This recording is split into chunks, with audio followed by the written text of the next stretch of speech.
So I wanted to give you my thoughts on what I think is going to happen with jurisdiction choices. I was waiting for more updates with SBF, but I guess I have more of my conspiracy thoughts. But basically, if the U.S. government wanted to get him in prison right now, they could already have gotten him. You saw with the New York Times. The New York Times was an example of where SBF actually sits in this sort of landscape, maybe battlefield, right? There are people stating that he was a Fed plan to destroy crypto.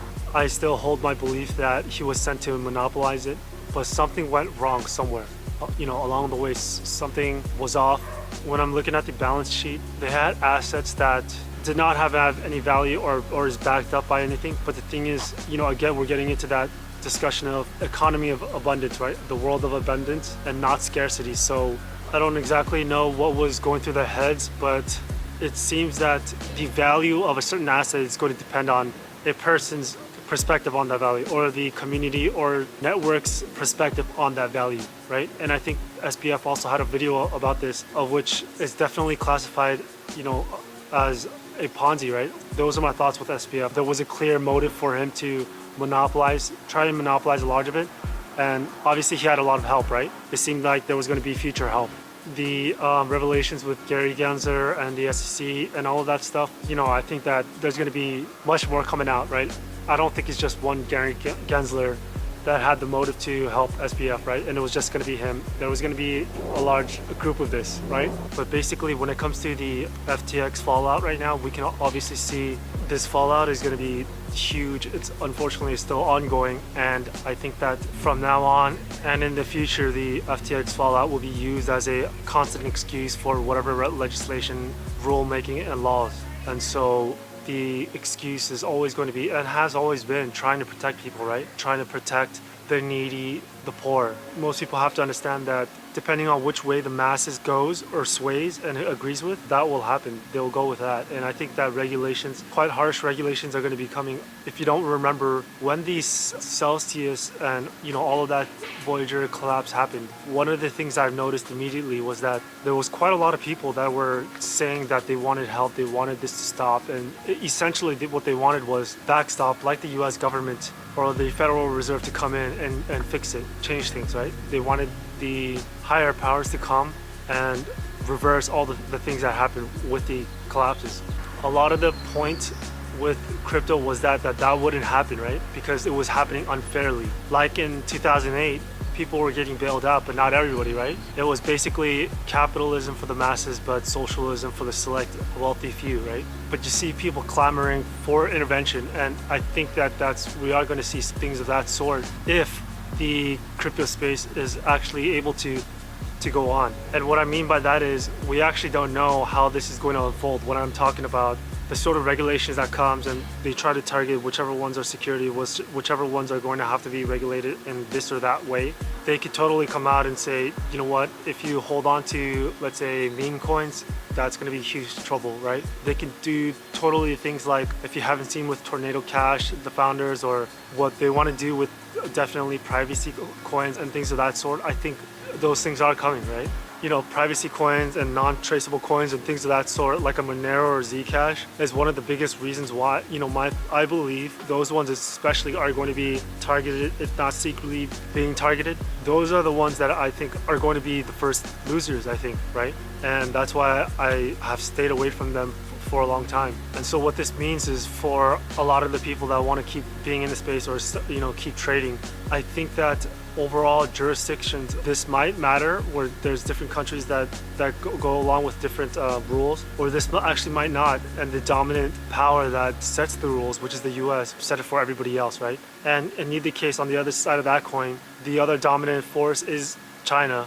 They are, in a lot of ways like the US. The regulations will probably be similar, right? I think that there's a lot of notion that the US will have easier or more freer entrepreneurial regulations, but I don't think this might be the case. But things like KYC and all that stuff, and probably more, will be coming, right? They want an ID to bank accounts. They want an ID to a lot of the things. So attaching an ID to your crypto account and whatnot, that's the goal. Just attaching a bank account is not their main focus, I think, right? And what I mean by attaching the bank account is having a holistic digital ID. And so I'll talk about that when we get to the digital dollar CBDC. BlockFi already are filing for bankruptcy. There are many others scrambling, trying to figure out, is bankruptcy it? As you know, news came out with the Ikigai fund, right? And it was basically almost all their stuff on FTX. Supposedly other ones like Multicoin didn't have that much in there. I think there's a lot of funds like that where are in the positions that these other funds are in, where it could be game over for them, right? There's others that maybe might survive, but it's going to be a difficult survival. There are crypto projects that I think they have no more money to keep going on, and to raise money right now, I think it might be, we'll have to see which ones are actually able to raise money and continue on. It's really unfortunate, but basically with all these bankruptcies, the point I want to get at is if it's, the game over. If it's game over for you, yes, you can always retry later on, but generally if it's game over in a time period like this, it could be a very long, it could be a while. And what most people don't entertain the thought of is the actual thought of all of it just being banned or most of the world, right? I think I'm hearing a lot of these idealism, but I don't think they're entertaining the thought that all of it just can be slammed down and that's that. The door's shut, and CBDCs, right? And so that brings us to the CBDCs and digital dollar. I think that the US is already pilot testing it, but I want you to remember this. With something like software and whatnot, you could just have it in, Uber, be working in one country, see if it works, and then just copy it. You could have Grubhub, DoorDash, food delivery app work in one country and just copy it and make it work in another country. So with a digital dollar CBDC, you could have watched China's CBDC back when they had the Olympics, and then see from there, and if it works, just implement it. There's a lot of ways that you can just hurry this process up. Like I said, the CBDC time expectation is much closer than we think. I think that is going to be priority for them, right? But especially what they're seeing with their movements with Saudi Arabia, the BRICS expansion, right? There's a lot more countries that are trying to join BRICS. Most of the countries around the world, their major trading partner is China. China is in BRICS, and it's better to be in that network. And so I think that the